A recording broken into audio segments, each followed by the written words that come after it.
All right, we are good to go now. Welcome, Ola, welcome, Cleo, and welcome to our guests to the 5th series of the AviaTour Diaries.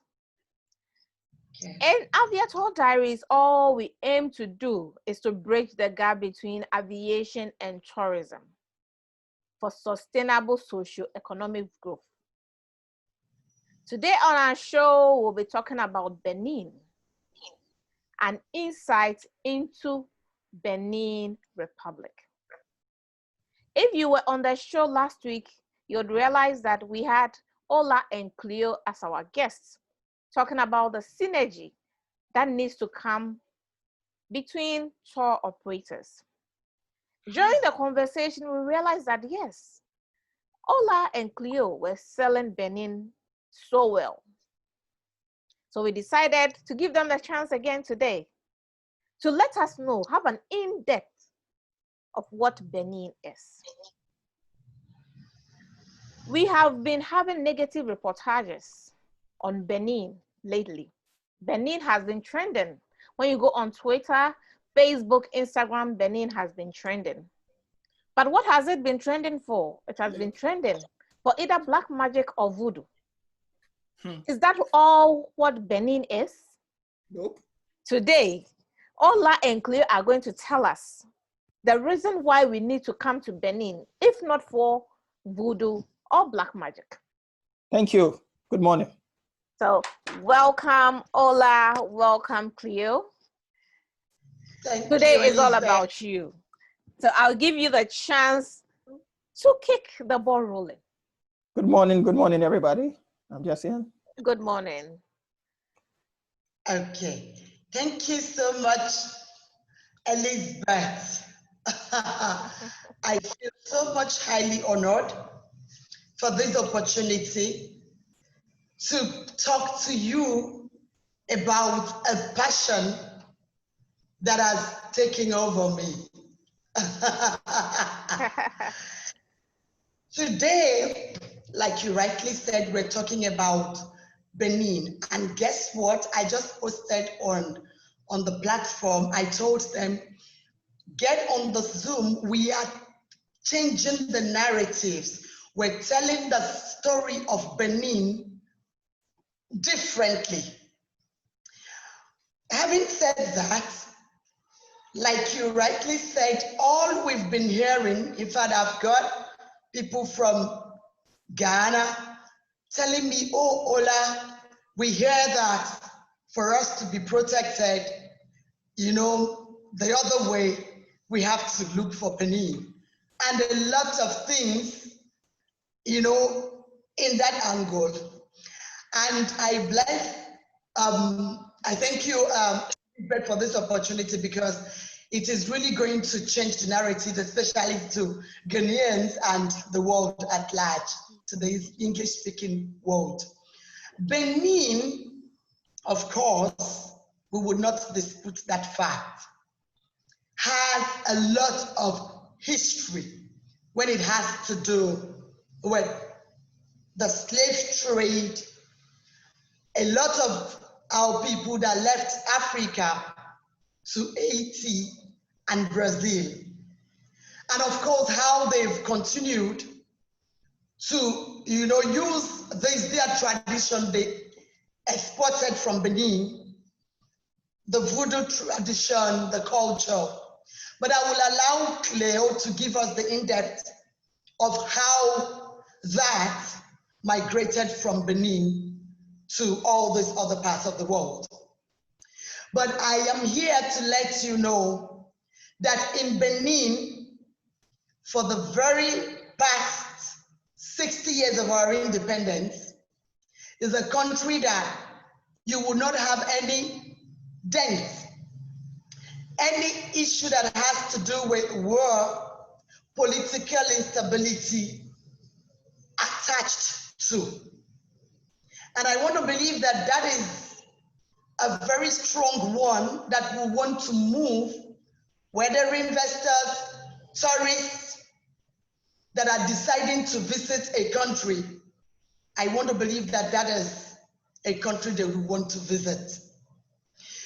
talking about our tourism potentials, our present president, when he assumed office 3 years ago, went straight to publish his action plans. And guess what, Elizabeth? In his action plan, tourism was on top of his list. And unlike some places where we will hear stories about, oh, we want to do this for tourism, we want to do that, but at the end of the day, we don't see it becoming a reality. In Benin, if you visited 3 years ago, or even a year ago, if you visit today, you will miss your way. Wow. Because the truth about it is that one of the key factors when talking tourism is accessibility into the destinations that we want to promote or sell. Okay. Today, if you visit Cotonou and beyond Cotonou, almost every, even the minute roads are all becoming tarred. As I talk to you now, work is seriously going on. The roads that lead to the major sites are all being tarred so that it will no longer be a problem to get our tourists into these sites. And that is not enough. Yesterday, our Minister of Tourism was at Ouidah to do what? To already dedicate one of the tourism sites that will be housing. You don't want to hear it. I'm telling you, all these sites that our president talked about that will be put in place to boost tourism of Benin, those sites are already being, launched. Because in these 3 years, a lot has been done and a lot are still being done. Work is in progress. It's not like, this is my 21 years in Benin, of course, and today, by God's grace, I'm a Beninese. I tell you that this is like never before. So whether it has to do with relationships with tourism partners, partnerships are being signed here and there with tour operators and with tourism experts to let them come in and see what is being done so that they can, through this partnership, better get out there and market Benin. I told you last week that above half of the West African lions, remaining West African lions, are found in Benin National Park called Panjari. And today, one of the best park handlers called African Park are in charge of Benin National Park. They've transformed it. You land into Benin. From Benin today, we have flights from Benin into the northern part of Benin, and you're able to either do a road trip down to the destination. We're working with the airline to be able to have direct flights into this national park. And one good thing also, because it's so big, they've got helicopters that are able to lift you if you want to do the tour of the park flying. So what we see in the eastern part of Africa, we are already beginning to see in this part of the world of West Africa. Also, let me not dwell so much on that because I talked about it last week. Also, I want to talk to you about that dasa. I remember sending you after the program last week some of the pictures and some of the packages that we did or that we are doing. Dasa has got that. Dasa is a city, like I said, 3 hours away by road, away from Cotonou. And this Dasa is surrounded by 41 hills. You don't want to do this, you don't want to be told this experience, Elizabeth. I did it, the pictures I sent to you, in one of the adventure tourism we organized, I did it to the 435 meters up to go and see where nature divided the rock.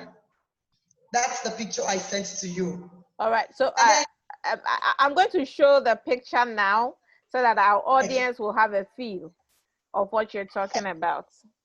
Okay. Before you show it, I want to also talk about that one, the fish carved rock. The fish, I don't know if you got it in the picture, where you see the very huge rock in the shape of a fish, naturally carved by nature. Is a wonder. And I remember I did also send you the picture of where on top of the mountain, just before you get to the 433 meters high level, you will see the naturally dug wells on top of the hill. Because we've got people living up that hill, and then they are able to, in rainy season, you know, save this water in that naturally dug well, and then only to take out of it in the dry season. What a phenomenon. Oh, great. Okay, yeah, that's the naturally dug well.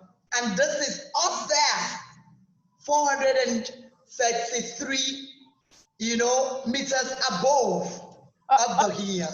Okay, Ola, so this is a well, not someone's, like a giant feet. Exactly. It is a well naturally dug. They make these things like that. Oh, okay. Up that hill. Okay. All right. So does it have any spiritual connotation or? At all. It does not have any spiritual attachment. But somewhere when you're climbing the hill, there is a part of the hill where we've got, oh my God, I didn't send you that picture. Is, you know, the history, you know, tells us that 300 years ago, some Nigerians from Oyo State made their way to this part of Benin. And guess what? Till date, you have the carved, you know, the carved sculptures from Oyo State that they brought from Oyo that are still hanging up there in the hill. You know, the princes and the princess of this of Dasa, when they are born, they climb up to a part of that mountain where they've got the sculptures with this artwork, and then they try to connect to their ancestors. That's what happens at a side of that hill. Oh, okay. And when I said, God, I mean, nature has got a lot. I mean, culture has got a lot to teach us. Yeah. You know, the language that they speak in this Dasa is called Dacha. And if you listen to it closely, it is very close to the Yoruba of Oyo State of Nigeria. Okay. All right. So if it's similar, does it mean that they migrated from Yoruba to Benin or Benin to Yoruba? They migrated from Yoruba land, Oyo, to the Benin. Oh, okay. Yes. I want to also tell you, I'm sure maybe Cleopatra will have the pictures of this. In this particular Dasa, remember I am talking to you about just a side, just a city in Benin. In this particular Dasa, we have the village called Betekuku. That's where you have the hippopotamus. In the same Dasa, I'm sure maybe Cleopatra will be able to get us that picture because she took pictures and then she took this lovely picture. You stay by the river, you know, when the sun is setting. Oh my God, she's got the wonderful pictures. I'm sure she'll be able to show it here. Yeah, she has shared some pictures, so beautiful I'll of this place. them as well. In this same data, when we visit, we're able to do, we've got, you know, the Fulanese that are into this cheese making, locally called waragashi. I don't know if you have it in Ghana. Yeah, we do. We have wagashi. We call it wagashi in Ghana, yeah. Gastronomy, you know, when you add that to this part of Benin, they've got a kind of pounded yam that they are particularly known for. And they have a way of making their soup. This soup, they use scent leaf and then they actually grind it and you see, you will have a green color. You wouldn't, you know, with granite, in fact, that is another delicacy. This waragashi, I don't know if I sent you the, I mean, okay, don't worry, we'll do that. And then this is, I'm just talking to you about just a site, a city. I mean, one of the cities, one of the tourism sites of Benin. And one particular thing about this data is that it's in the central of Benin. You know, going up north, you're able to go to the northern part, and that's where you have the Panjari, the national park that I talked to you about. And then just very close to the national park, do you know what we have? I don't know if you've had talk about it, the Tata Sombas.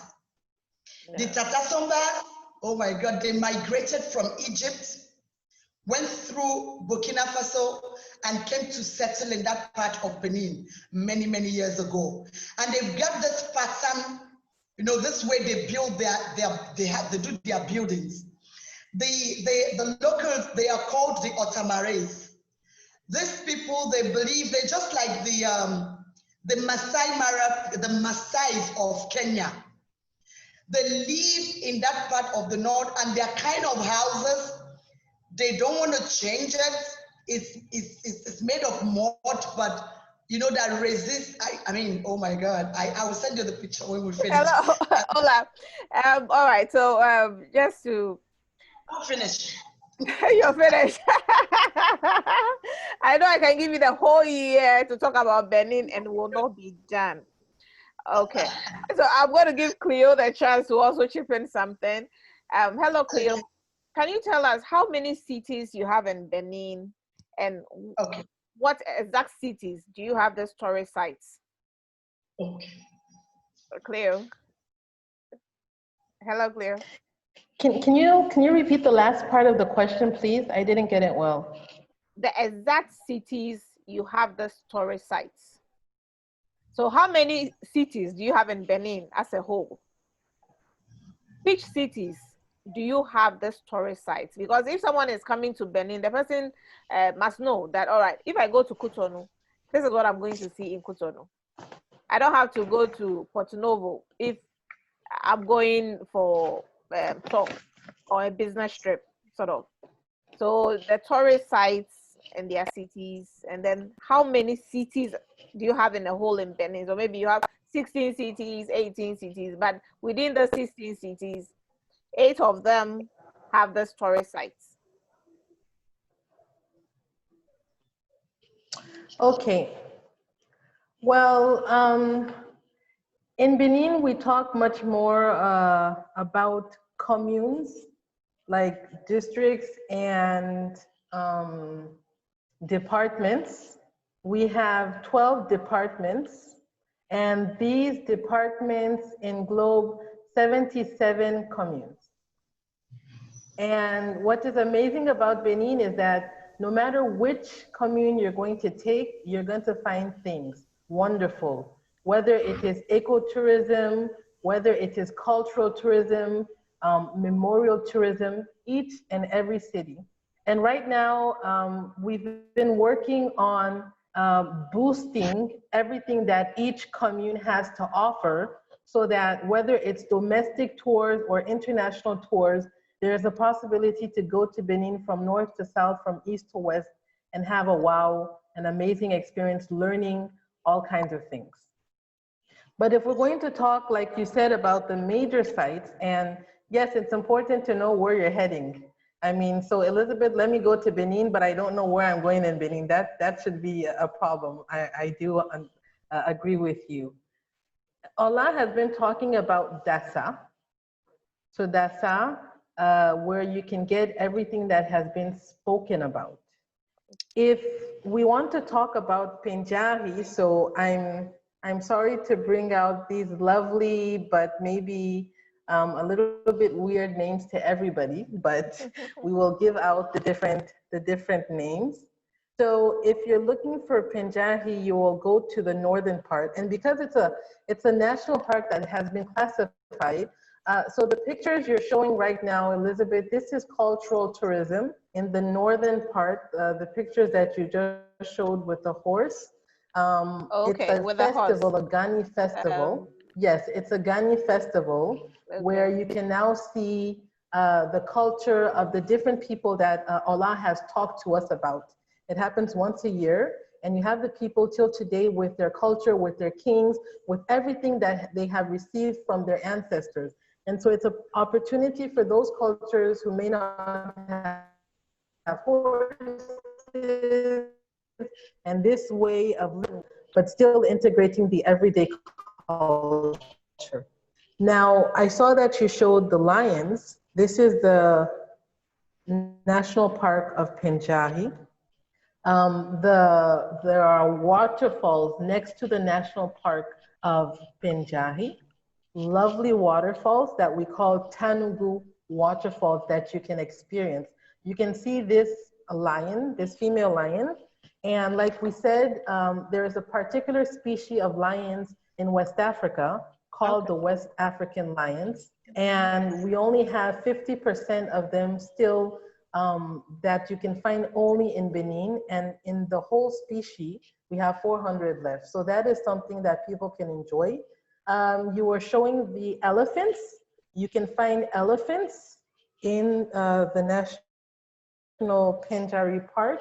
You can find birds, alligators, cheetahs, whatever animal you may be dreaming about. I'm sure that somehow you're going to find them in the national park, whether they're buffaloes, hippopotamus, antelopes, crocodiles, and we have 460 different species of birds. But if you're not interested in any of that, then you can just go for a lovely sunset, or just to discover nature, or to live in tents and see another way of enjoying things.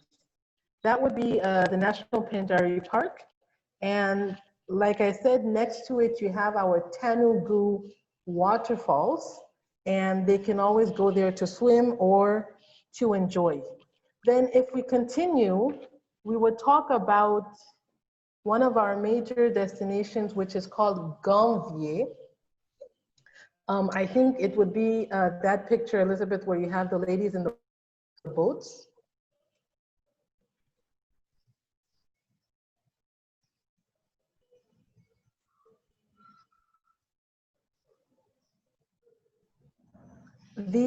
Ganvier is a village on stilts that is called the Venice of Africa. Some people call it the Venice of Africa. Yes, there may be some villages in Africa that live on water or are on stilts, but what is particular about Ganvier is that these are people who were looking for how to stay safe, how they would get everybody to be safe and not be sold abroad.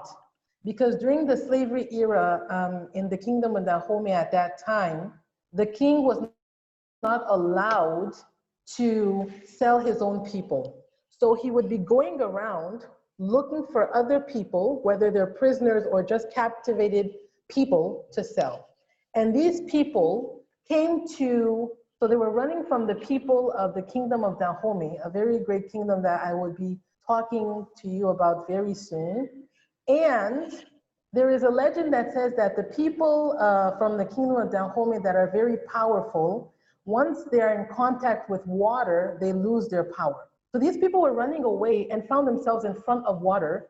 There was no way to go back because they had the soldiers that were coming.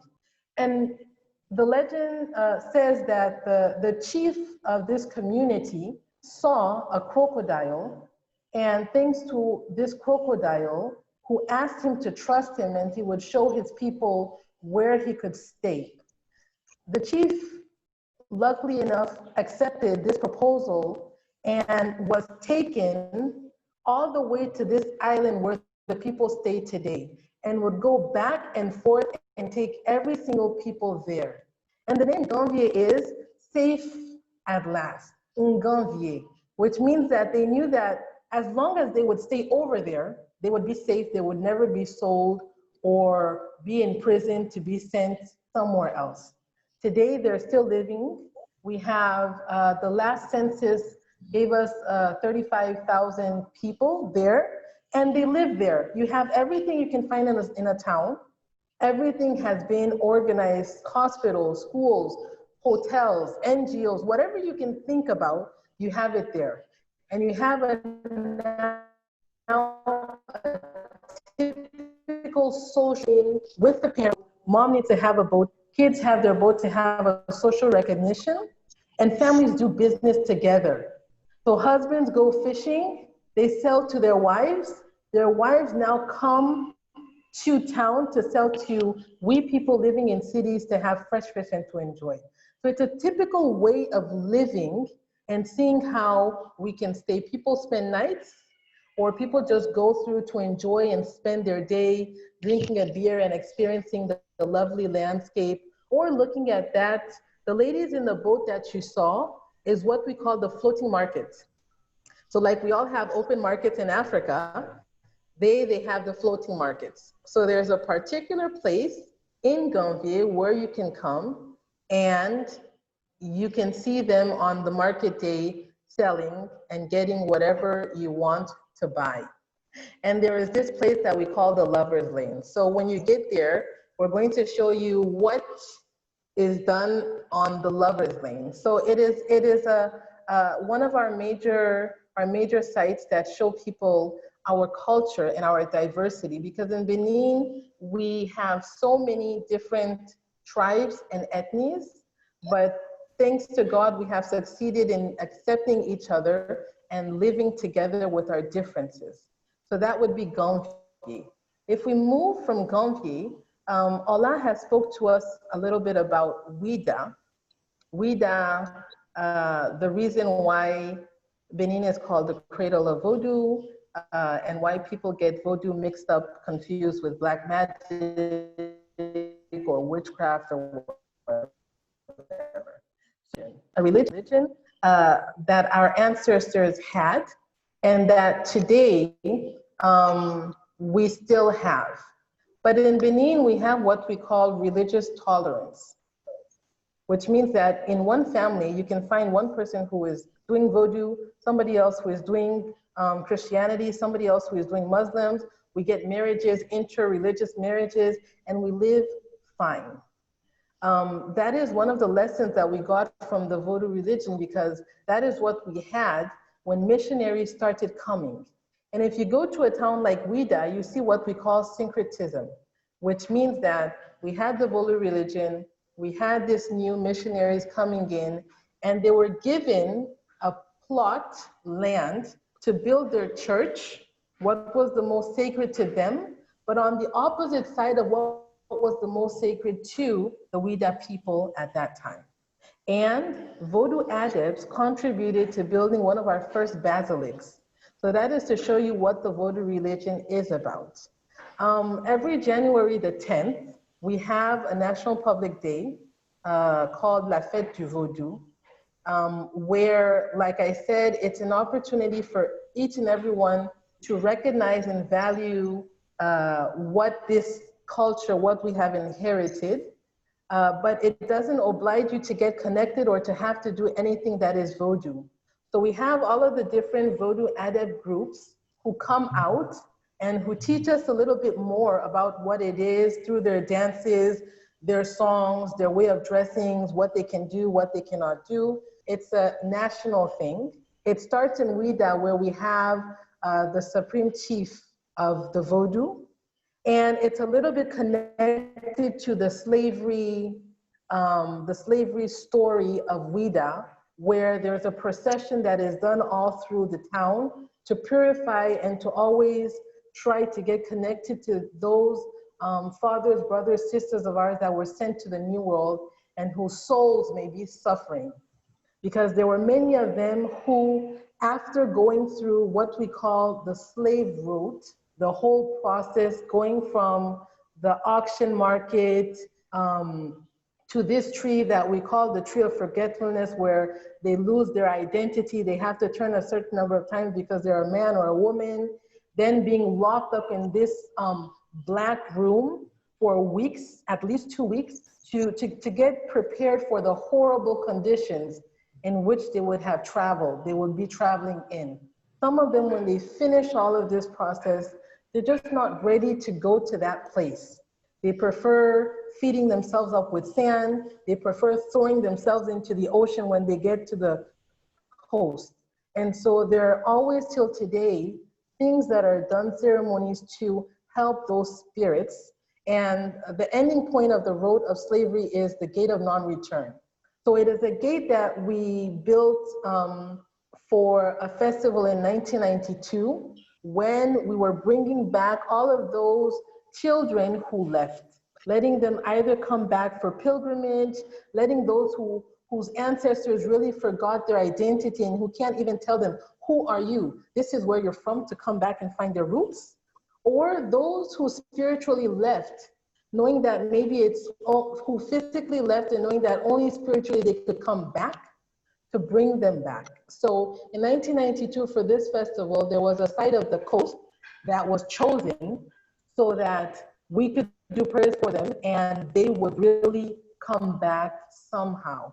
And so this is the place where at the gate of non-return, we do the national ceremony. You will have all kinds of the diplomatic corps. Everybody will come and we would launch the ceremony. And depending on the town now in which you are, you would have all kinds of. Hello, Cleo. Festivals and colors going on. And we. Hello. Yeah, or you can get to see different, you can come to see our different sacred forests that we have a little bit everywhere. And yes, Elizabeth. Okay, so the line was breaking, but can you tell us where the gates of no return is? The city where the gate of no return is? Because we have one in Ghana, it's in Cape Coast, in our Cape Coast Castle. So where in Benin can you find this gate of no return?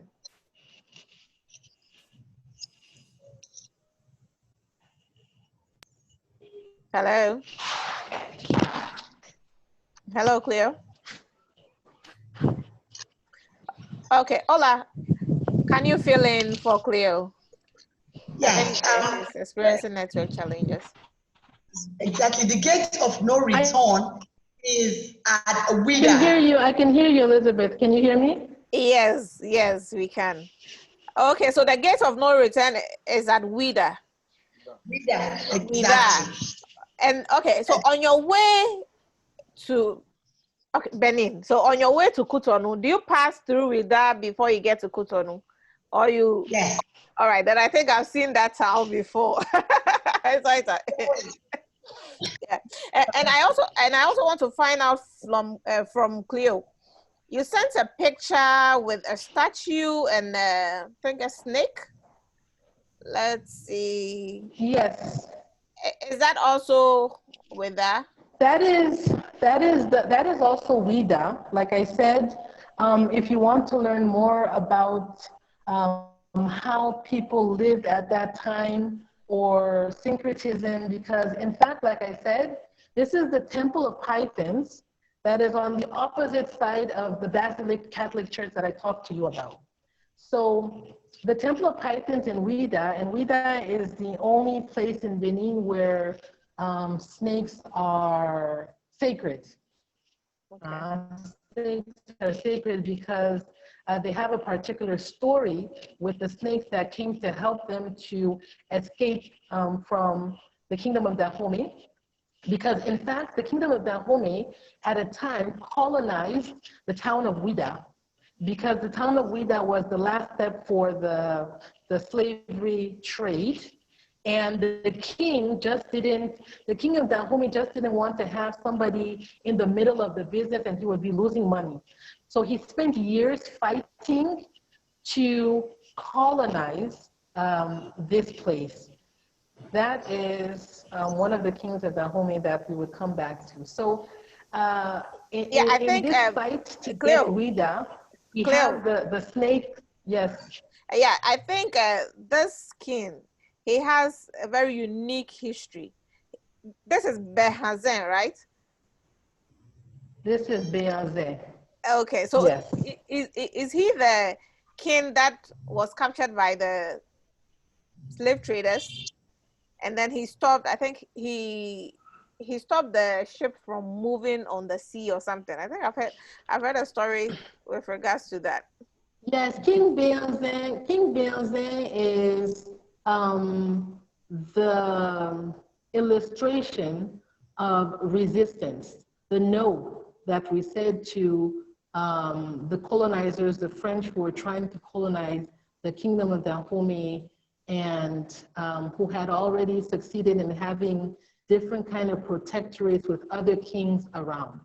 So he would spend 3 years not having the possibility to really benefit from being a king, you know, sitting down on his throne and trying to rule in a normal kingdom world, but having to fight these people.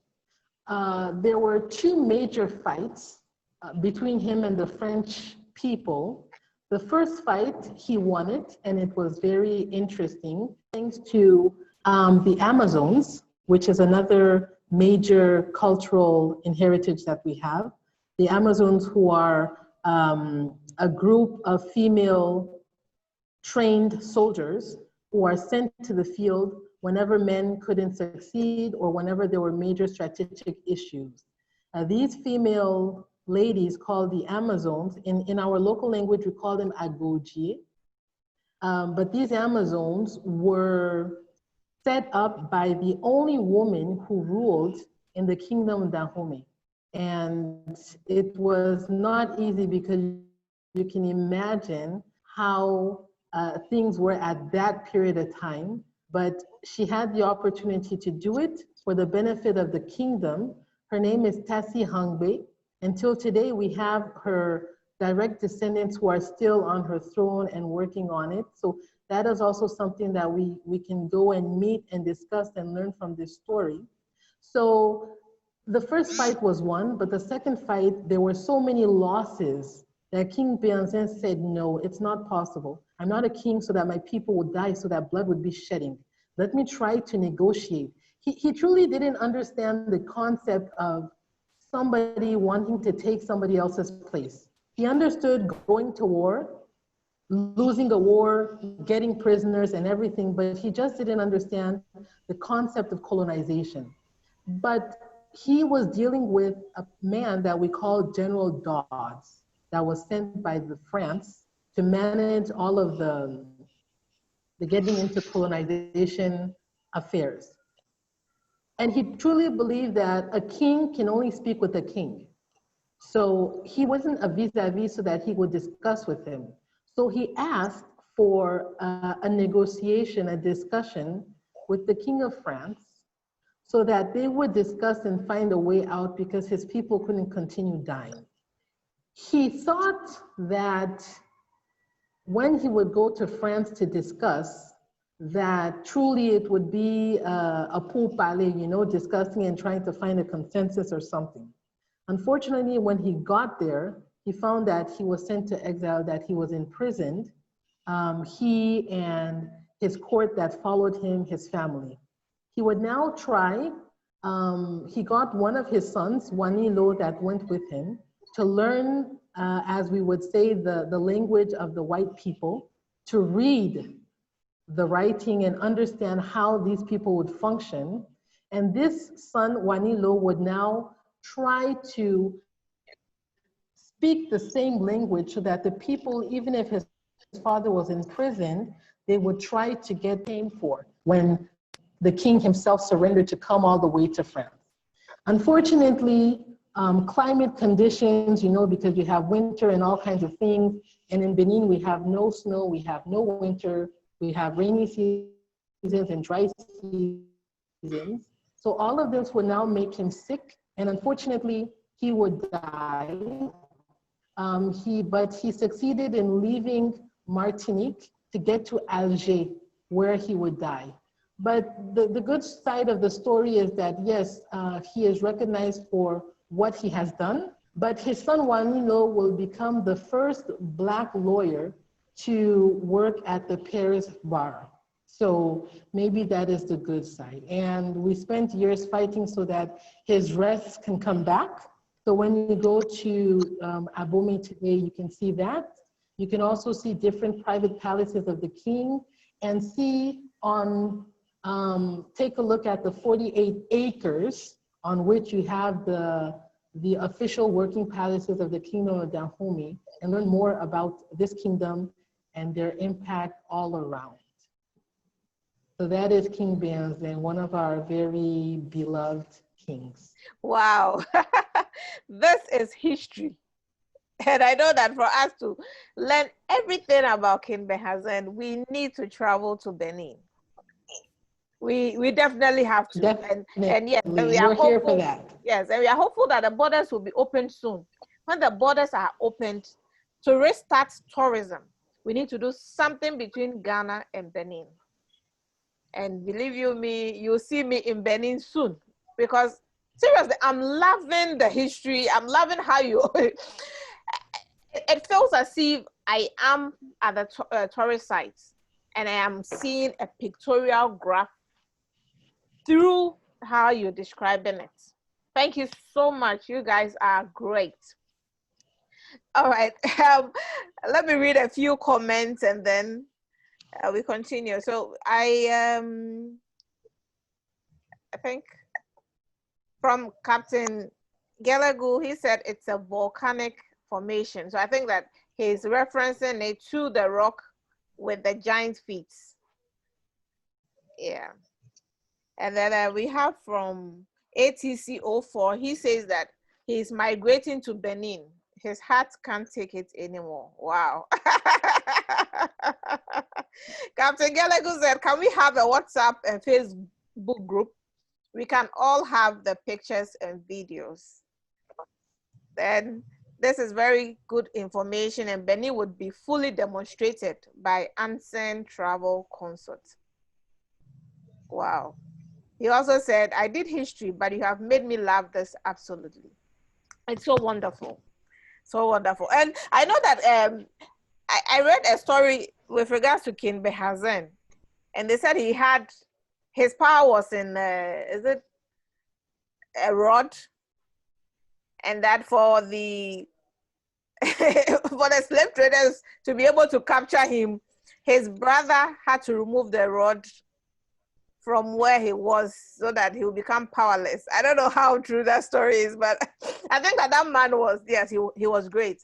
I would associate him with our Kwame Nkrumah in Ghana. And truly, it's beautiful history. Yeah, Ola, please, how many tribes and languages do you have in Benin? Okay.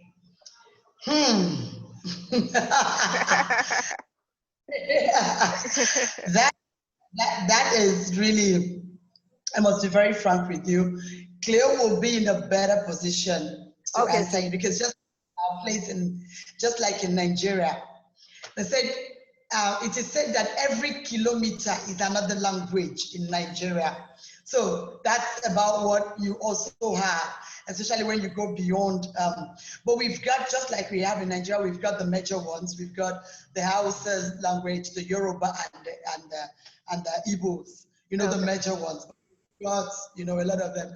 That's how it is also here in Benin. We've got Fon language, which is the one spoken, this part of the southern part, this side, the southern part, we speak Fon. But when you go up north, wow, they've got several. Cleo will talk about it. And when you go up to Port Novo, you have, Port Novo is, there's this saying that they say, when you're sleeping, when Beninese are sleeping, their head is in Benin, but their legs are in Nigeria. I think I've heard that assertion before. Yes. All right. So it's at Port Novo. Is that the border between Port Novo and then Nigeria? Exactly. All of them on that axis, they all speak, Yoruba, and so you don't know when you're getting into Nigeria and when you're in Benin. Okay. Wow. then it's like Ghana and Togo. When you get to the Aplau border, you don't know if you are in Togo or you are within Ghana.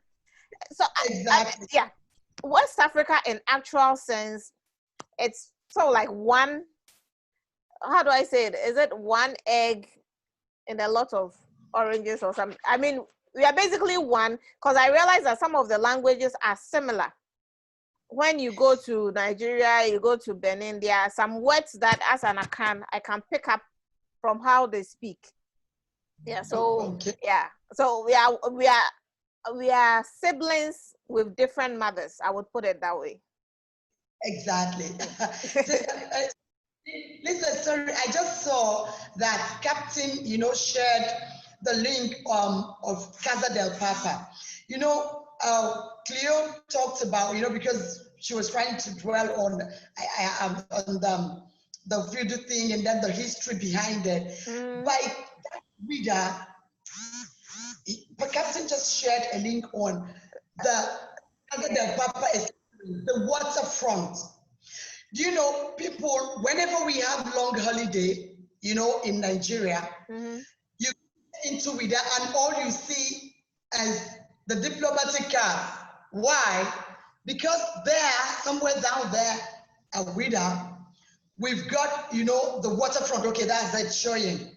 And then we've got like the resorts like Casa del Papa. We've got like Jegba Hotel. We've got Jardin Brazilian.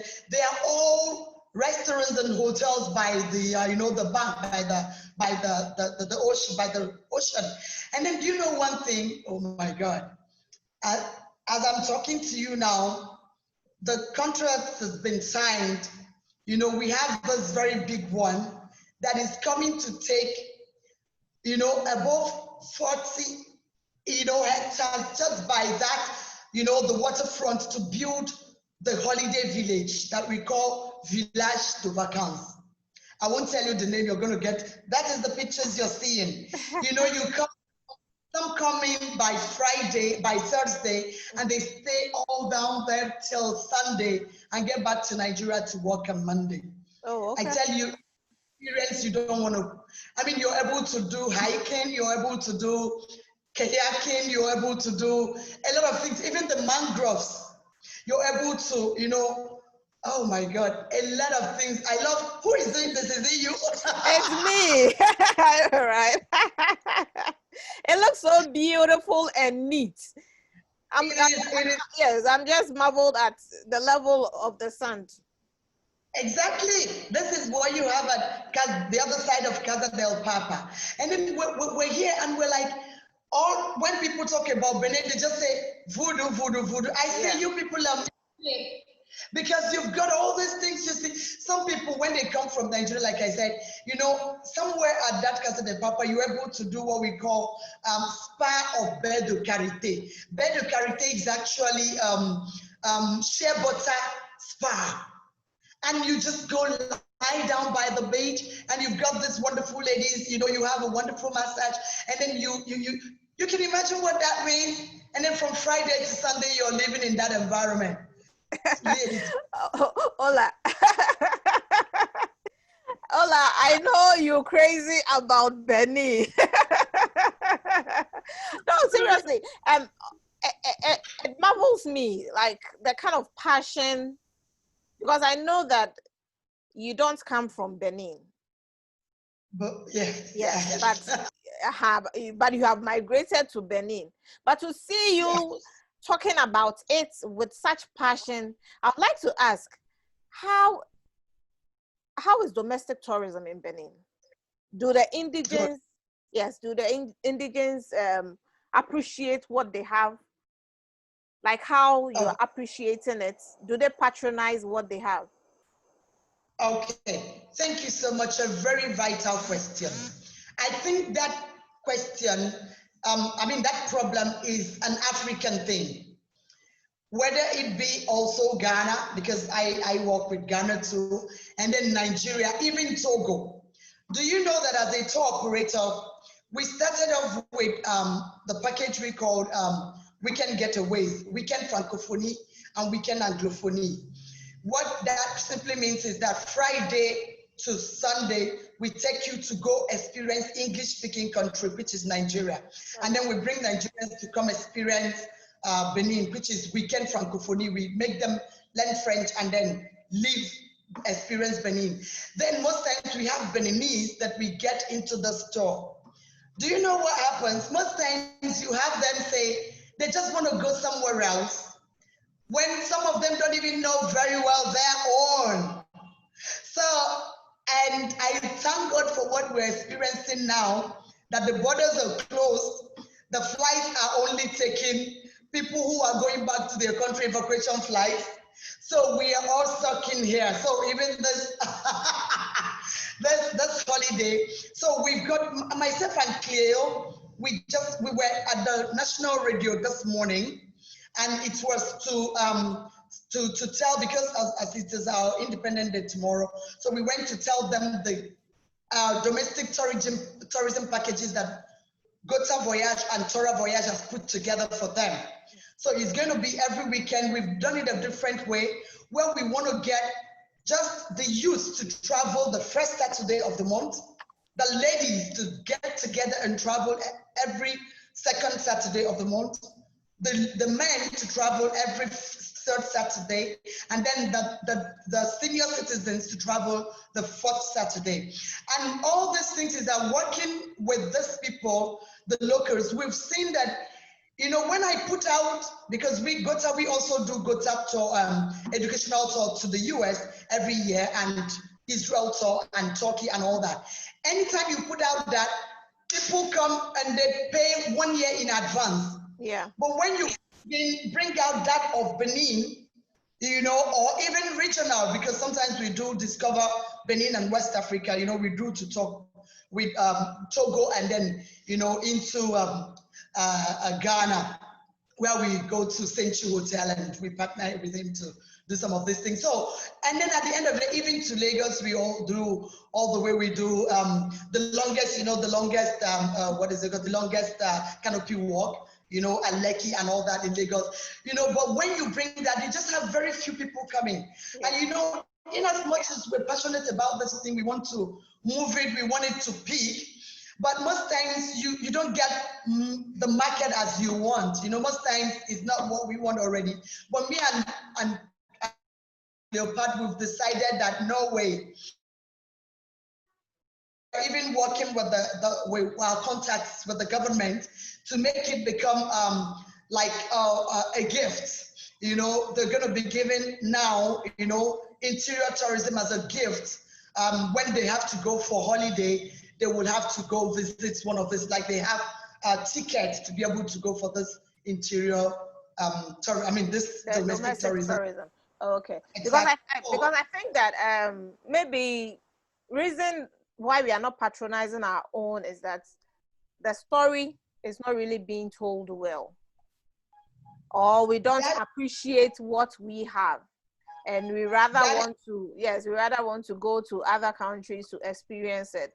But listening to you guys today, oh wow. Anyway, you've not even gotten the half of it. Tell me more. Tell me more.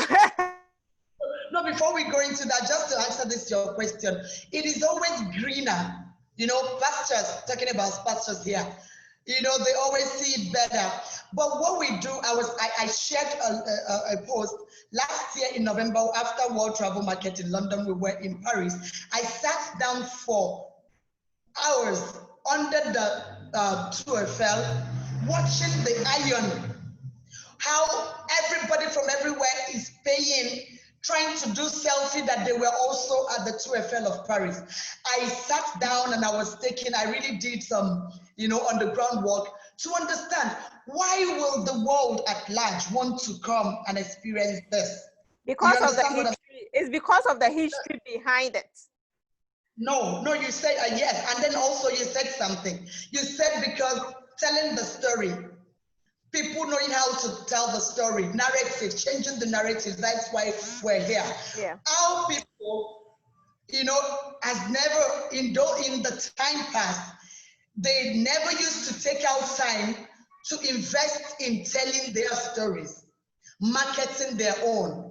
You go to these international tourism fairs, you go to, you know, I mean, I'm sure you know, I mean, even Dubai, you will see them, they are in every tourism fair trying to promote their own. Yes. But that in African country is only now. I love what Ghana is doing. I've joined Ghana like 3 times at the World Travel Market, like 3 consecutive years.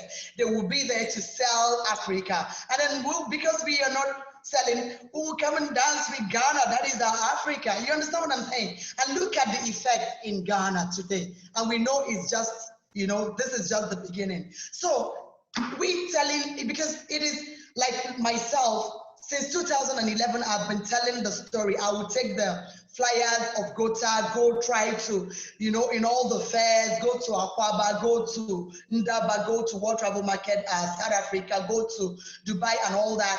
And all these things, even at Kenya, to sell us. But you know, when it's just you, the effect is not the same. Like when you have the government, you know, behind it, coming to sell it. We can only do this much. But when we've got our government, so that's one thing that is very good right now. Benin government is now coming out and queuing into this. They are connecting, partnering with almost everybody, because what they are putting in place in Benin right now, oh my God, the world needs to hear about it. Like you told me to continue. We did not tell you about the place called, tourism site called Grand Popo. Grand Popo is another city. You were asking Cleopatra the cities. Grand Popo is where we have the tourism site called Bouche du Roi. Bouche du Roi is actually a junction where you've got the water from the river, the fresh water, mixing with the water from the ocean, the salt water. Every time we cruise to this destination, the island, we watch, we sit, and then we just imagine. You see the blue water this side, and then this, like Elizabeth. I mean, you are taken away from this world when you leave this experience. And then some people come there to pray. Some people come there to just stay down. What we do, sometimes we take our stop for picnic, and we stay on top, just opposite it, and we're picnicking and we're watching this wonder. And in this particular village called Grand Popo, it's less than 15 minutes to the border of Benin and Togo. So whenever we do that, we let them get into Togo and all that, the tourists. So in this particular village, you have a village where they call Tokpa Aizo. This Tokpa Aizo in this Grand Popo is where all the crafts work. They make, you know, hand fans, baskets, beautiful stuff. And most times when I go there, the tourists want to make, because they were taught how to do, you know, because they've got palm trees. All of them there, they live off palm trees. You know, that's where they make the strong drink called sodabi. And that's where they make palm wine. A lot of things they do, the oil, the red oil that they export, they also get it from that village. So in this particular village, called Tokpa Aizo in Grand Popo. I tell you, you go away with your own handmade fan and why not baskets. And we are even taught to fish. I sent you the pictures of where, you know, I went with the Nigerian community from the embassy and we had to fish. You saw all the diplomats who were all, you know, pulling. I'm telling you, a lot of things to see. Outside this, just like 30 minutes away from this village called Grand Popo, we have the village called Se Village. Se Village, coming to Ghana every time I see somewhere, just when you leave Ilakonji and you're going into Accra, somewhere you see where they have beautiful flower pots, you know, the poetry and all that. We have something like that at this village. It's called the Poetry Village. We take children to go learn. These ladies, these women, they teach us how to do, you know, how to really mold. I will send you also the picture of where I was actually molding my own flower vase, and the women were teaching all of us, you know. And then leaving the Poetry Village, we've got Posotome Village. Posotome Village is where we've got the natural spring water. You know, we have the bottled water called Posotome. Do you know what I do there when I go, Elizabeth? Hello? Hello? Hello? Elizabeth, are you here? Yeah, I'm here. Tell me. Yeah.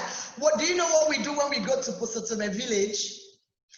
What we do, we've got this beautiful hotel called Sheteo.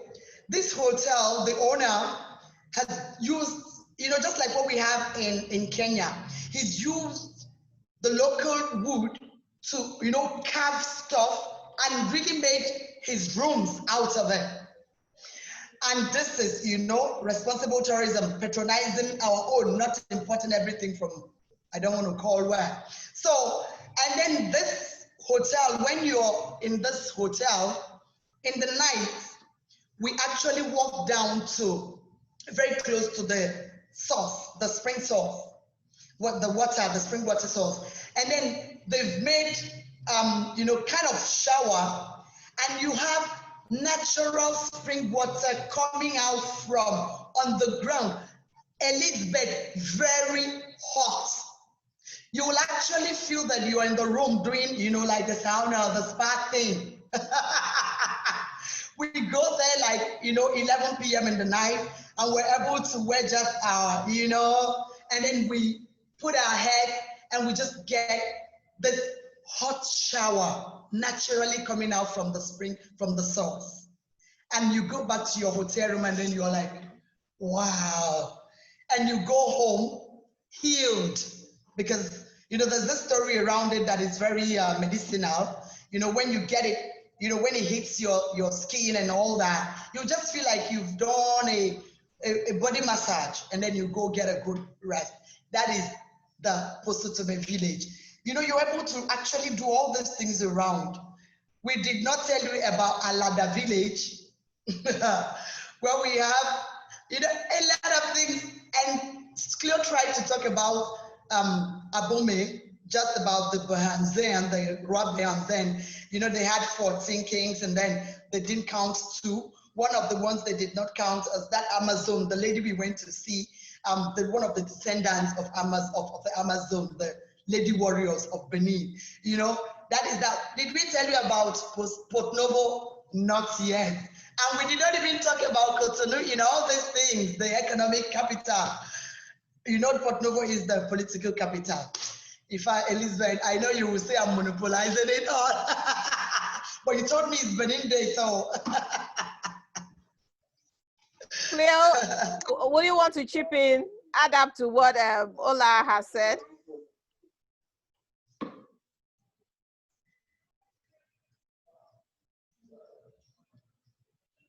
Oh, hello, Cleo. Hello? Elizabeth, I didn't, the line wasn't clear.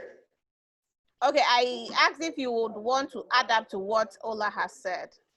Then we'll give a chance to our guests to also say something contribute or ask a question with regards to what we've said so far? So I would first of all answer your question about the different ethnies, tribes we have, and the languages. So we have 60 major ethnies, and we have many more minority tribes. Languages spoken, about 60 also, diversified. Like I told you, we are very, very, very different. Stick together, you know? And this diversity is something that we try to value all the time. Allah has been talking about a lot of things. And like we said, we can continue till next week. We'll have things to talk about until next week. Alada, we were talking about it. It is the hometown of Toussaint Louverture, the founder of Haiti. So you have people coming in, year out as a pilgrimage to know the homeland of this man who has really changed the history of this country. If you go to Port Novo, our political capital, it shows you what our culture was. It will tell you about how Beninese experienced birth, life, concepts, principles, and death. The importance of it in our culture. It will also allow you to know how we have a sacred side to twins and how things are done. You know, whether you're in Port Novo or you go to Ouidah, where we have even a place for them. And every September we have a festival for them just to celebrate twins. How we go in our culture, if you want to get married to a lady who is a twin, what are the particularities when you cases the culture? It shows them as being the Galadeb masks that is showing you the importance of women in our culture and the power that they have. And it will show you, discuss, or teach you more what their role is and what their place is. But if you go to the palace, Dahomey of Port Novo, now you see how the kingdom was functioning before we had the missionaries who came. So you will see our local FBI or CIA, Elizabeth, and then you would see the king's calendar, a lady whose head would be shaved halfway, and the king knows how long it's gonna take to grow, and he plans everything, farming, going to war, whatever, and by the time that half is grows back, then he shaves the other half. So it will show you our queen mothers, how it was, the different everyday lives, and you still have a king who may not have, because we still have kings all through Benin. The only thing is that they no longer have the political power, but they're still the most powerful people for community. So you can always meet them and discuss with them and learn and enjoy, or see how we do birth ceremonies, marriages, organize different things, or go and see what are different drums, because you know in Benin, music, we can't live without music. It's just not possible that our kids know how to do natural, how to beat a drum, or how to dance in any kind of way. They just get inspired. So learning how we make our drums, learning our songs, learning our dances and different kinds of things, those are all the kind of things that you can see in Port Novo, or visit our Songhai Center, which is an amazing, organic, successful story where you can see how things are done, recycle, transform, every single thing in one place. And that is something, that is another gift we got from Nigeria, besides Ola, as you have said, who has become Beninese because of the love that we have for her, who established this place and where you can come and do nature or showcase whatever you want and eat, enjoy our food. I won't say that we're the best in West Africa, but I will say that we're among the best. And so if you come to Benin and you don't see the different kinds of tasty meal that we have, then there's something things that we didn't succeed. So we will help you enjoy, discover different dishes, and even learn why not. That is, I think, where I would leave it for the time being.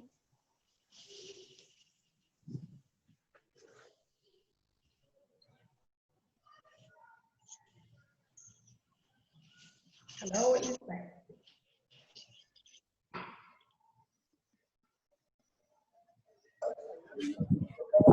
Hello. Hello. Hello, Cleo. Hello, Elizabeth. Can Yes. you hear me? Yes, I can.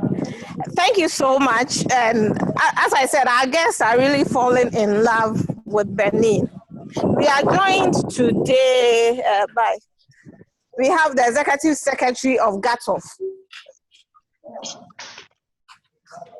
here today with us. So I'd like for him to contribute or share his thoughts of how you have sold Benin and how best we can also use what you've done today to help our industry as well. Because after the AviaTour Diaries, we are looking at collaborating between all the countries.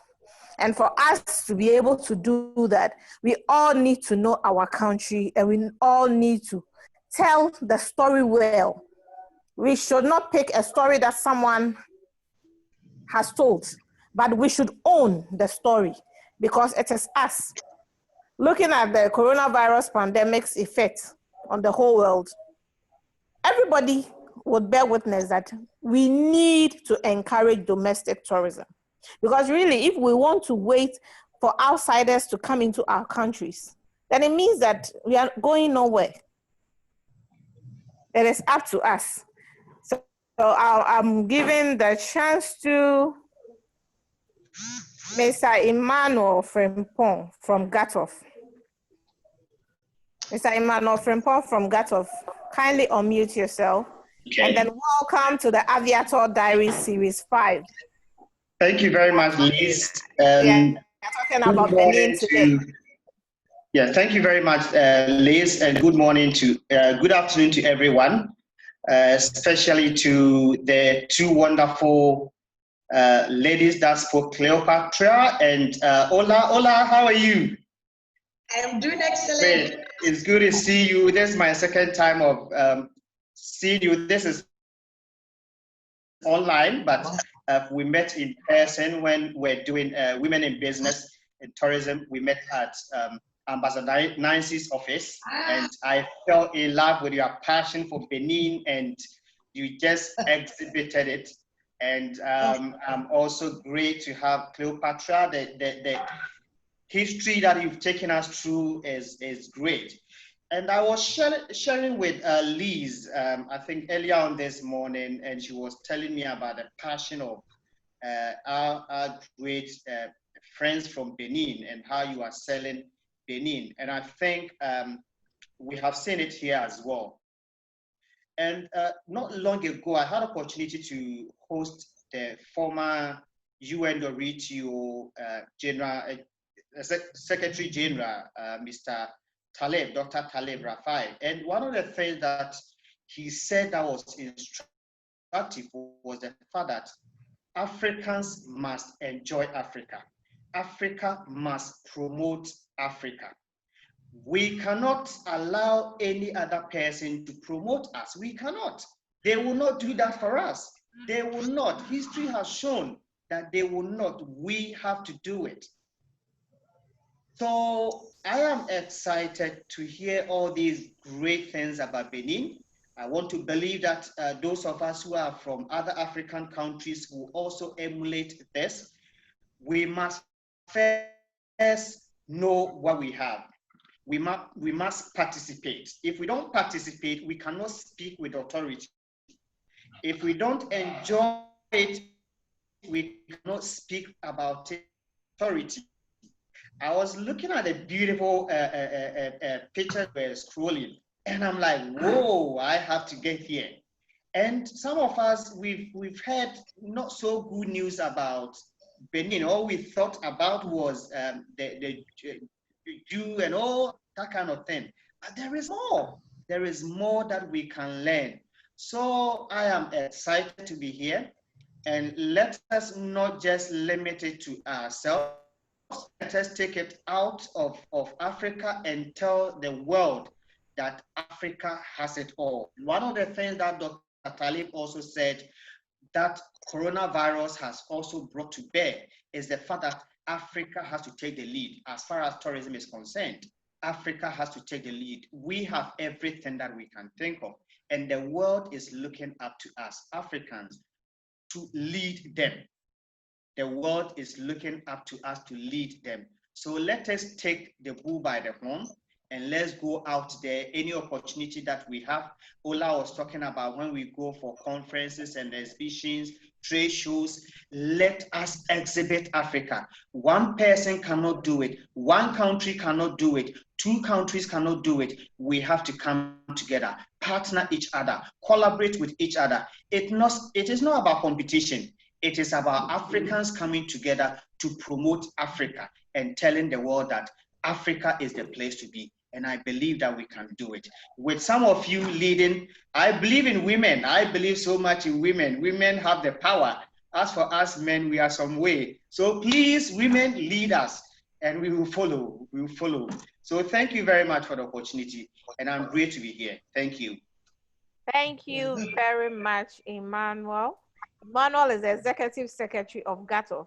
And Ola, you've been to Ghana a couple of times, so you should know what GATOF is in Ghana. It's a federation that holds all the trade associations together. So tour operators and hotels, shop bars, everything, everything, tourism and hospitality. They are in charge. Yes, thank you very much for your words. I'll give Captain Gelegu, he joined us last week as well, for him to share a few ideas. He sent us a link to the hotel in Benin. When I entered into the website, I was like, hey, seriously, you have this hotel in Benin? Oh, Ola, kindly host me, I am coming.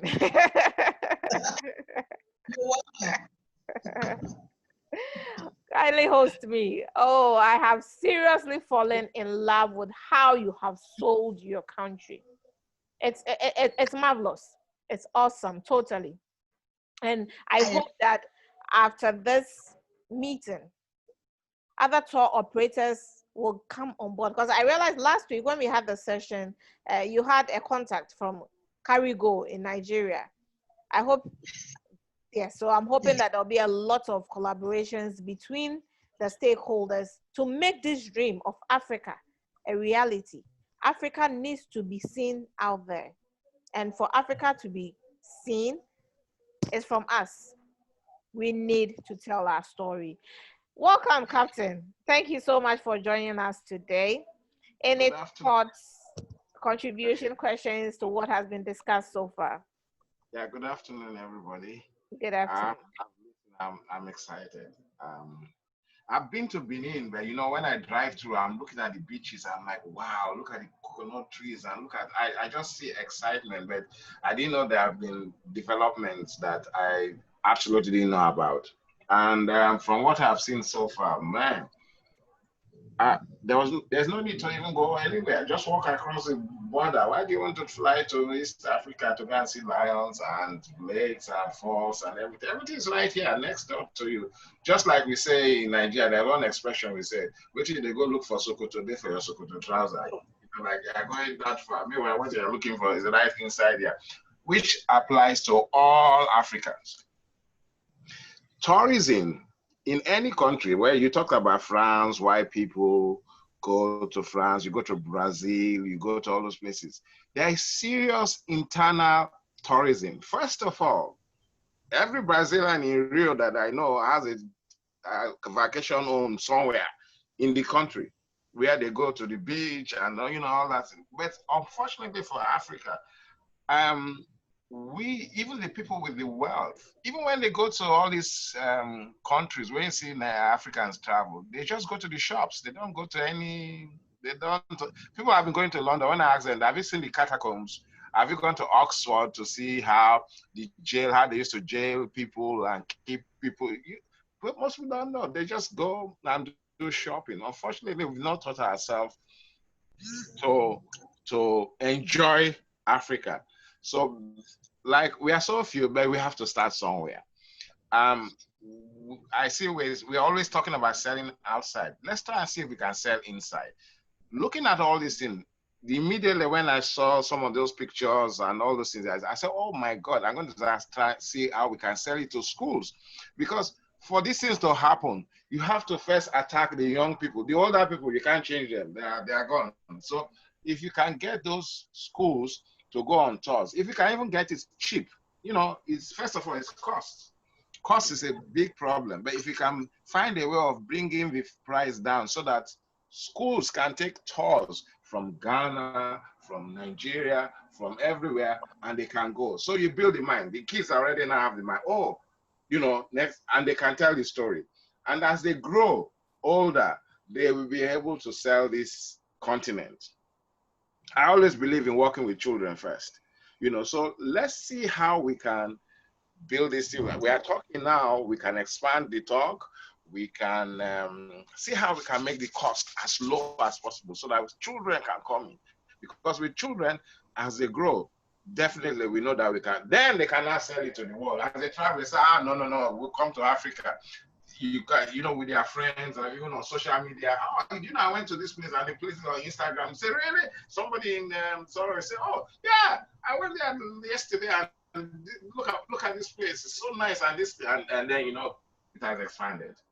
So let's work on how we can get to and see how we can first start to see if, especially the schools where the parents pay millions and millions, that means they can afford it. I see them carry kids all the way to Dubai every holiday. I'm sure they just go to see shops and all that. But there's serious things that they read about historically, even his geography or about animals that they've not seen, and they are right there next door. Look at lions here. You've never seen a lion. Look at it there. Hippopotamus. So we need to really work on this, and let's work on the educational system to see if we can use that as a stepping stone to expand this tourism that we are thinking about. I'm so excited. Thank you so much, Captain. Truly, I have never seen a lion in my life. So as I said, after the borders are opened, I am coming to Benin just to see those lions. It's so wonderful. I mean, since last week up till today, you have changed my perception of Benin. I am part of those people who thought Benin is all about the black magic.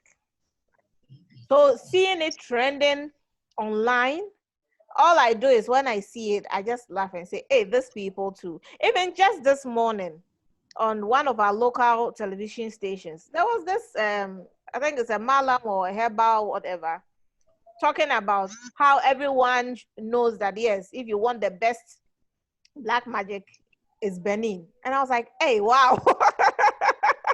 This is, no, serious. Ola, it is serious. It is serious, and it is going to take a lot of communication and marketing to change the perceptions of people. Because if we as Africans don't even know what we have or don't understand what we do and what we have, how best will outsiders know what we do, what we have? And I think they're very excited because they've been able to preserve a lot of the things that their ancestors had built. I mean, every country had it. I mean, Ghana, Nigeria, but we all disregarded it. Everybody's becoming born again. They burn things. Europe don't burn anything. They keep everything intact. But we seem to burn everything we have. We are destroying. Everywhere we are destroying. So we don't even have an heritage. And Benin seems to have kept everything. It's the same thing with Haiti. Haiti has kept, you know, they've kept exactly, you know, sometimes I believe that the Asians have more of the African religion than Africa because they've not allowed, since they kicked out Napoleon Bonaparte in the 17th century, they have not changed and they're on an island. So you may find the original traditional way of our religion in those countries. And another thing again, we must learn to accept all this religion. It's part of our heritage. So there's nothing we can do. If you can say, okay, I've done to worship it, but that doesn't mean you shouldn't go and see it and understand where they are coming from. That's my own way I handle this voodoo thing. It's African religion. I'm not scared of it, because I'm not into it, but we should appreciate it, because that's our heritage. So first thing we have to do is appreciate this and embrace this voodoo. Don't make it as if it's one thing that is evil, is this. No, that was how we are living before Invoke and start telling us how to wear face cap and white polo shirt. Thank you. Let's go back to our history. Thank you so much, Captain. Okay. Thank you. All right, Ola. Okay, thank you so much, Captain. Just a quick illustration. Do you know that this, of course, this is our 7th year of going to Israel every Easter. We do that with the Council of Israel. Yeah. What has made Israel powerful? They've kept everything. Exactly. They've been able to, you go to, for instance, you go to Capernaum, where we're told that the mother-in-law of Peter was sick, and then Jesus went and prayed for her. Today they've put up another structure, but the old building, in fact, yeah. I have the people I take along, they try to go touch the old building, and then they want to pray with the old building. They say, wow, this was actually where, and then you go to Cana, where we go to do renew marriage vows. Upstairs you've got the Catholic Church, where you do the everything, and then you go downstairs where they've preserved, like you actually see the old bricks, and that's what makes them powerful, because you want to touch. So in Benin, anytime some people say, oh, Olabo, you're a Christian, and then you're talking about it. I say, look, when you go to China, of course they've got the story of the Great War, but they take you to the temple, and then they tell you, all those whatever. I'm not here to talk about that. So what we do, for instance, where Cleopatra told you about, the Dahomey, the palace. Today you will see the 12 palaces that this thing stayed. You will even see the skeleton of some of the heads and all that, and then it's our story. When you take white there, they're all like, wow. You understand? Yeah. When we go to conserve these things, so we should conserve ours. For God's sake, yes, I am a Christian, and but I am into travel and tourism industry. I sell my nation to you. And then, for instance, in Gota Voyages, we've got for the 10th January Vodou festival that Cleopatra talked about. We have the package initiation. Some people get you. I was coming down staircase in New York one day, and then, I was trying to fight with my luggages, and then somebody came to help me because, I was black. And then he was like, oh, where are you from? I said, from Benin.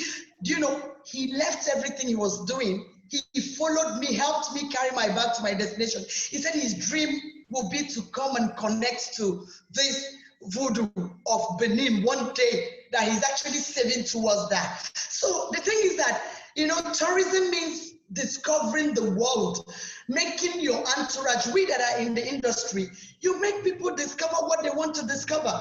If you want to discover the culture, we've got the cultural side of voodoo. Then we've got the religion. The people that come to do the religion in that Ouidah, some people actually stay in the hotel just to be able to go and do initiation. That's what they've come for, and that is rational thinking. You let them do what they want. Tourism makes us understand that the culture of the other, and then we respect them with that. But for me, for God's sake, I go to Israel and I do all the prayer thing because I've read it in the Bible and I'm happy about it. I'm ready to lie down when they say lie down because this is my belief. So, but you should also let somebody else do whatever it is that he or she finds good to do. But there is, like Captain said, we should preserve our own. And then, but what we're trying to say today is that Benin is not all about voodoo. People like me here, I sell the heels, I sell the wonderful, like this bread, when you come, I'll take you fishing. I sell like Captain said, they come and, you know, the beaches, 247. We've got the private beach. We've got one of the beaches called Obama Beach. It's owned by a Nigerian. This man is more than, you know, a philosopher. I mean, like, if you see what this guy has done, you know, you're able to stay in his beach all through the night, connecting with nature. And then he's got people making the suya, making the dodo, you know, and then, you know, you could be doing any kind of thing you want to do by the beach. Hola, I'm coming to Benin, okay? Don't worry. I'll be there soon. One keyword I want to say. I don't want to hear this expression. It's not about voodoo. It's about voodoo. What's wrong with voodoo? What's wrong? I'm not talking about religious tolerance. Why are we accepting? Yes, because it's a religion. We accept Islam, which is strange to us. We accept Christianity. That is the one that is original. Let the one who are practicing, let them practice it, and we appreciate what they are doing. But we shouldn't discard it. Yes, it's about voodoo, and it's part of our culture. Don't say it's not about voodoo. It is about voodoo. All right. Thank you very much, Captain. That's what makes them who they are. Sonita wants to talk. So, Sonita. Hello, good afternoon. Good afternoon, Sonita. I have been listening attentively and I'm so marveled. I didn't know there was something so beautiful about Benin because it's such a mysterious place whenever we hear about Benin. And they don't talk about any other thing apart from what we are just saying. I don't want to even mention it. But come to think about it, this spring water thing she mentioned, the fishing, the local people, the history, the amazing warriors. This is marvelous. Our kids should be exposed to know that there's something really beautiful in Africa. And so I will save towards it. I'm adding it to my bucket list. One of these days. I think it's not far from Tema, so it will be easier. I'll be coming there just a weekend. Yeah. Just to experience things for myself, a change. Yeah, we travel to outside Paris, Dubai and things. Why not our own too? Yes. Thank you very much. It's a nice experience. God bless you people. I'm really having fun. Thank you, Sonita. It's been wonderful having everyone on board today. And as I said, if I leave Ola and Cleo to talk about Benin, we are not leaving here now. So I'm sharing a few of the pictures of Benin. Look at it and tell me why you don't want to patronize such a place. This is what we call natural. It is not artificial. Everything you see on your screen is natural. What I'm showing here can be termed as a cultural tourism, where you go to a country to learn about their culture. You can see this. It's beautiful. Seriously, what we have on our screen with regards to the is it what gate of no? Okay, this is the gate of no return. Ghana has a gate of no return, but it is attached to the Cape Coast Castle. I see on the screen that this one is detached. It's detached from the castle. Yes. And then we have all these hats. Benin has a waterfall as well. Oh wow. I believe this is it's a castle, right? No, the museum. The museum. Okay, and then we have hippopotamus. Yes, at Dassa. At Dassa. Okay, and then we have King Benhazin. With Elizabeth, can I say something? Yes, Cleo. So the museum is, in fact, the former Portuguese fort, original Portuguese fort during the slavery period. And when slavery was abolished, the Danish, the English, the Spanish, the French decided to do things like in a smarter way. So, okay, we're no longer selling people, let's do business together. But the Portuguese didn't want to stop. And at a time they were obliged, the government obliged them to stop. And they were so angry that they set the place to fire. And we turned off the fire and we decided to keep this building to tell the story from generation to generation. So when you go inside, yes, you will learn about slavery and everything around it. You may learn a little bit also about the kingdom of Dahomey because it colonized Ouidah, but you will now see our connection with Portuguese people. You know, we have these people that we call the Aguda people, who are descendants of these men who came to do that kind of business. So till today, they're Beninese, but their names are Dorrego, Da Silva, Da Almeida. And you will now see the similarities now between these two people and how till today, they will make different dishes that are totally Portuguese, but it's now mixed up in their blood and they're still Beninese also. So now you learn these different cultures and see similarities from here and people in Brazil and different kinds of amazing things about these particular people. Okay, thank you very much, Cleo. Kindly be working on your concluding remarks. Today, we have gone way beyond our time, but it is for a good cause because seriously, Benin it is. Borders are open, borders are not opened. I'm coming there. Please, if you look in the chat box, you would see a Google form. Kindly fill that form for us. As Captain said, we need to create a group where we can share pictures of the sites that we see. We need to come together, collaborate, and then achieve this aim. We don't want it to be just a talk show. This is the 5th series. And after the 5th series, we should see action. So in terms of marketing, in terms of communication, we at GH-Aviation are available to put your stories out there. Cleo sent me a story, an article she has done with regards to the sites in Benin. After this program, we are going to divide it into about 8 series on our website, and we are going to publish it with the pictures to tell people that no, Benin is not all about black magic, but Benin is a beautiful city. And we need to go there to experience that part instead of always wanting to go there to get money early. So please fill the Google sheet for us. And then Ola and Cleo, kindly give us your concluding remarks. Thank you so much, Ola and Cleo. Thank you, our guests. We are so grateful. This is the AviaTour Diaries, Series 5. We are looking into Benin. We are telling our story. Ola, over to you.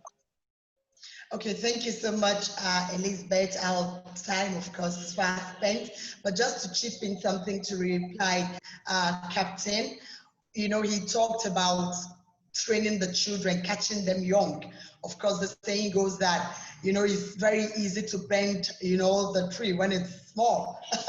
When it becomes big, it's difficult to bend. So we already have this contract, you know, that even at the national level, where we have this training going on in the school, from the primary to the secondary school, and they make them go, you know, to visit the sites already. It's already embedded in the program of Benin educational system.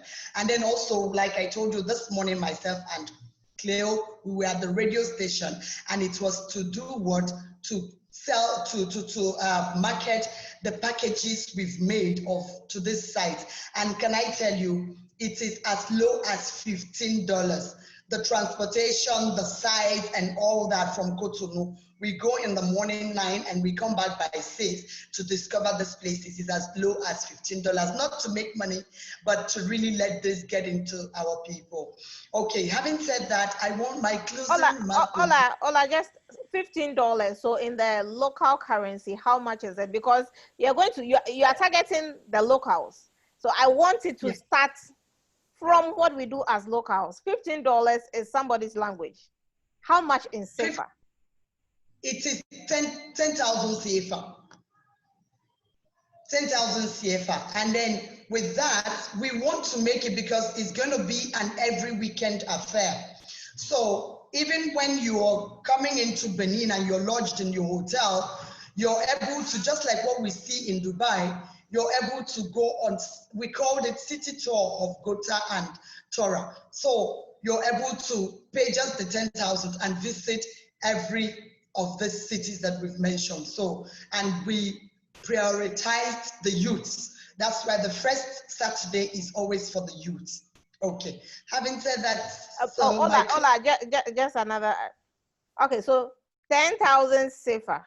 How many sakome can you use 10,000 CFA to buy? So that at least we have a link that you eating about 5 sakome can take you on the city tour for the day.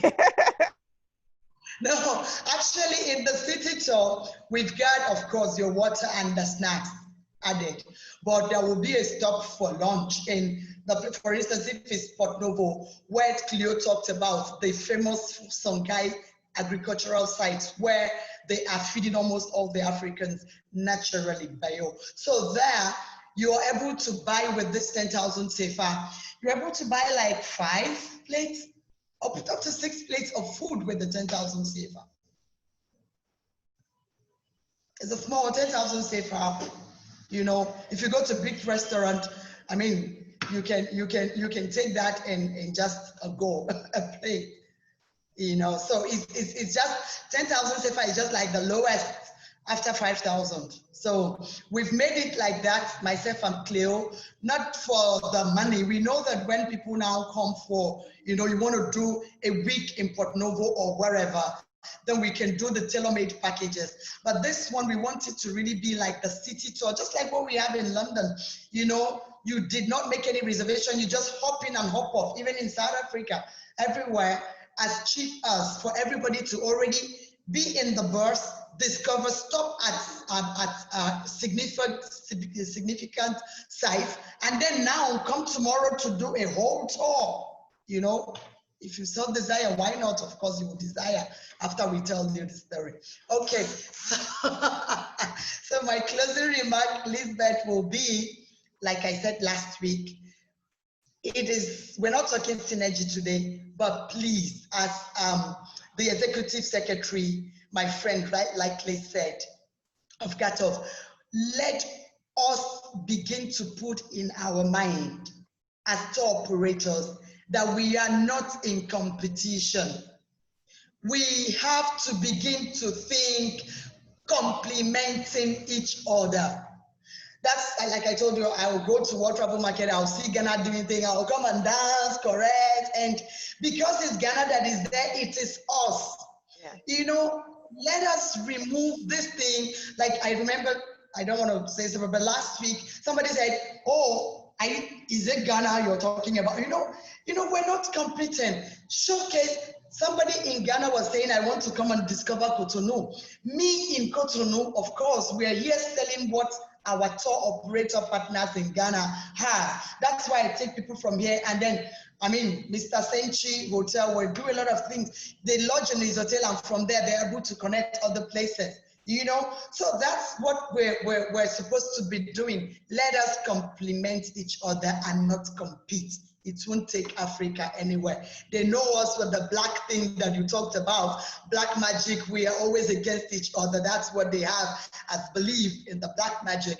But let's go beyond that now. Let us think, you know, let our why be how to do it together. We will get better results than competing. Thank you.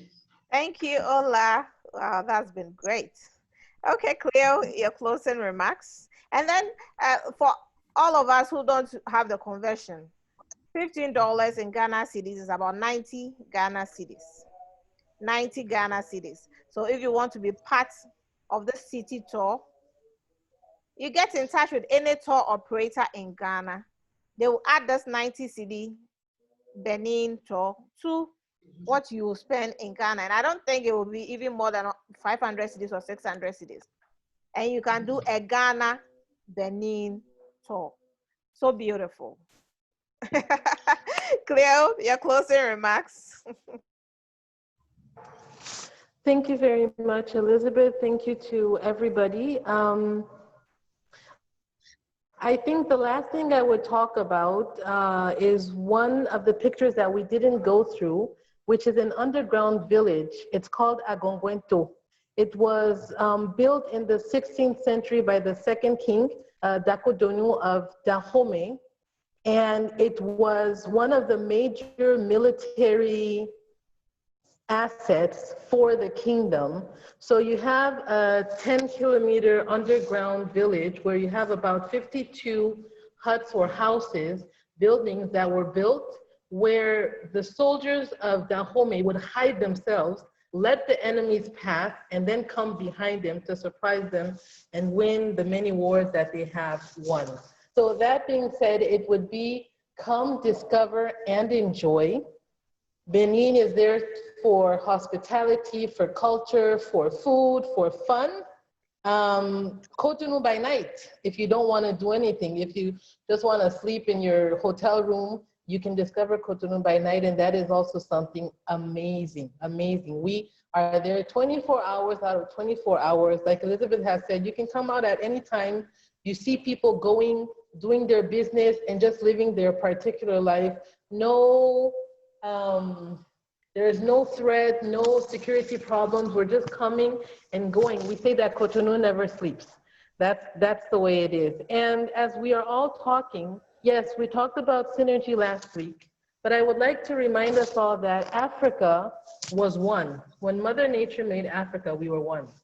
And then for one reason or another, it was decided that Africa would be cut into small pieces. So we need to bring ourselves back together as this one giant, great thing, person, continent, Mother Africa, and bring back our greatness. We are at the beginning of civilization. We have everything it takes, no matter what it is, to move forward. It's just now our mentality. We need to be able to go and say, good morning, I'm African and proud of it, bam. It needs to come from us. If you don't like me, it's okay. But I'm African, I'm proud of it. I'm gonna shine with it. I'm gonna go everywhere with it. Because every single country has something bad. The US is showcasing New York, San Francisco, whatever you want, but there are sites that cameras shouldn't go to, and they make sure that the cameras don't go to. If you go to Europe, there are also sites that are not good. So why aren't we valuing what we have positive, putting that in front, and of course, putting onto table the things that are not good and finding ways together to improve it and make it better. And it is also time for West Africa to start selling itself as one. We have so many things, you know? If we showcase everything we did in Benin, when we come to Ghana, it's different. When we go to the Amina Council, we're talking about slavery, but it's different. Yeah. We're talking about Kwame Nkrumah. These are things that stay till today. Learning the role of this man and those who are living at that time to allow us to live in a world as today, you know? Showcasing all of those things that you have also conserved. His car, like when I go to that museum, I just love, I'm like, wow, I feel like, can we have a ride? Could we see how do people understand this importance and keep that so that we can come and touch, you know, this story, this history, and learn from it. In fact, Ghana is my second country. So if we start talking about that, we wouldn't finish. But yeah. The thing is that when we go to Abuja, we go to Nigeria, we have all kinds of places, Togo, everything. And if we bring it together, then there is no way Who wouldn't want to take a tour and go through different countries, see the similarities of the culture, learn different things, and have tourism as this sacred, moment in their lives, a once in a lifetime opportunity, because it's not something you can offer yourself every day, even if you're the richest person in the world. You don't have all the time, you don't have this, you don't have that. And so coming to the home of life and learning from our principles, our cultures, and everything, and going back with it and sharing. That would be my closing remarks. Thank you very much. It was a great pleasure, Elizabeth. Thank you. And I can't wait to learn Ghana's story, to learn Nigeria's story, to learn everybody's story, so that we can all stand up, proudly and speak about it. And then when we can, then we would say, Elizabeth, please come and talk about Ghana. Mr. Emmanuel, where are you? Nigerians, come. We tried to sell it, so now please come and manage it. That is my dream for West Africa. We've been fighting this fight in Benin, and now we truly need help, from everybody, so that West Africa can do this together. And like I said last time, we will now make governors, governments, everybody understand that it's time to change. There will be no more discussions. They'll just need to move, and then we will have what we're looking for. Thank you, Elizabeth. Thank you, Cleo. It's been such a wonderful meeting today. Your presentations have been on point, and I know that everyone on this platform today wishes that the borders were open just to take a tour into Benin, to experience what you have told us today. So grateful, Ola and Cleo, for joining us today. This is the AviaTour Diaries Series 5, and today we took a road trip, a mind trip into Benin to visualize, to understand what Benin is made up of. Thank you, our panelists, and thank you, our guests. Please, after this meeting, it should not end here. Let's build the partnership. It's a collaboration. Ola said it is not competition. Kindly fill the form in the chat box. You can also share it on your WhatsApp platforms to get people to be part of this group. What this group is going to be made up of is to tell our story. It's all about telling the African story. So we are going to engage ourselves on this platform. We'll have pictures, we'll have videos of the places that we have gone to, the places we want the world to see. And as I said, GH-Aviation would publish it to our maximum best. If you want to have a look, or you want to read the stories, kindly log on to www.ghaviation.com, or you can go to any of our social media platforms at GH-Aviation on Facebook, Twitter, Instagram, LinkedIn, and YouTube. Thank you, and we are available to hear your story. Anyone on this platform today who wants to talk about anything aviation and tourism, kindly get in touch with us. My number is 0243-012781. 0243-012781.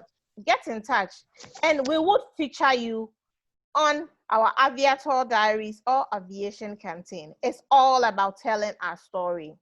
Thank you so much, and see you next week. Bye-bye. Bye.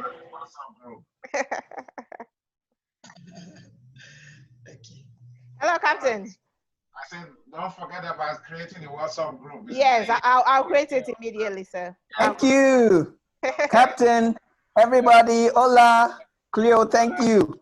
Very nice.